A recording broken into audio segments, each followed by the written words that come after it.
is our money? The onset of the coronavirus pandemic is forcing institutions around the world to rethink about one particularly germy surface: cold, hard cash. This is going to be hard to hear, but according to multiple studies, microorganisms found living on the surface of cash and even credit cards range from mouth and vaginal bacteria to flu-like viruses. But what if you can make your daily purchases without touching a thing?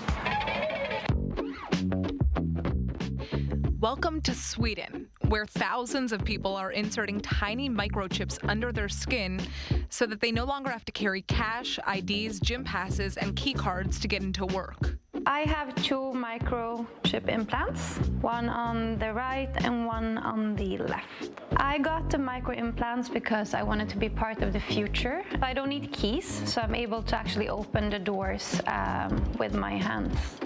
These tiny chips are about the size of a grain of rice, and they're implanted into the back of the hand with a syringe.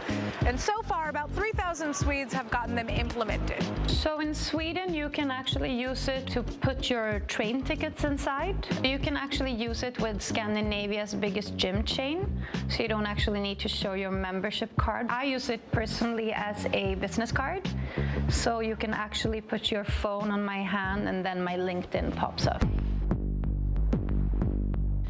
So who's behind this technology? This is Hans Seppienskjold, and he's the CEO and co-founder of Disruptive Subdermals. They're one of the leading companies when it comes to developing microchip technologies. I first encountered chip implants for humans almost 10 years ago. I felt that this is a very interesting technology that we could potentially do some awesome things with. So I bought a bunch online, got together a bunch of friends, and we had our first chip implant party. The number one reason for getting an implant is simply convenience. It allows you to eliminate some of the clutter in your life. Implants can also be used for making payments. For example, here at Epicenter in Stockholm, we use our implants in different vending machines, buying snacks and candy and juices whenever we feel like it. Microchips may sound too futuristic for you, but Sweden is expected to be the world's first cashless economy by March of 2023. But now, microchips could be used for more than just convenience.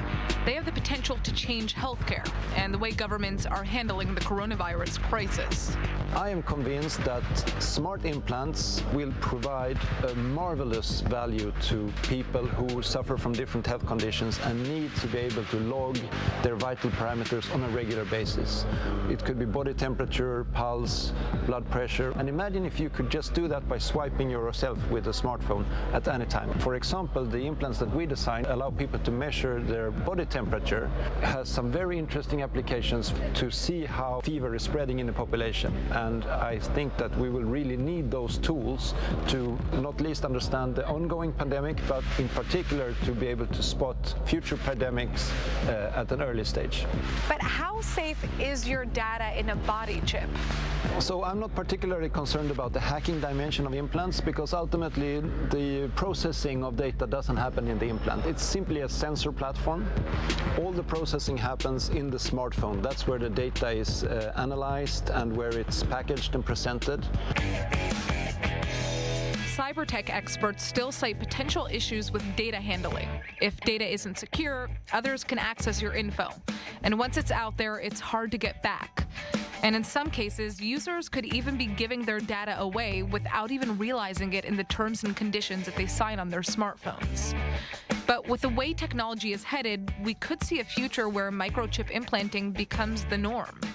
I believe that I'm going to be able to use my microchips to do payments in the future, identification, tickets. In Sweden, every shop, in every kiosk, in public transport, there are always these touch terminals where people either touch their phone or their wallet with a credit card inside. So this means that the infrastructure for making payments also with an implant are already there. The question is, could this Black Mirror type of technology be implemented in other countries? Hans' ultimate vision is to take health microchips to developing countries where healthcare systems are less developed, so that people in remote areas with limited access to hospital facilities can just send their health information to doctors around the world to receive diagnosis. But until that technology is fully developed, would you be willing to get a microchip?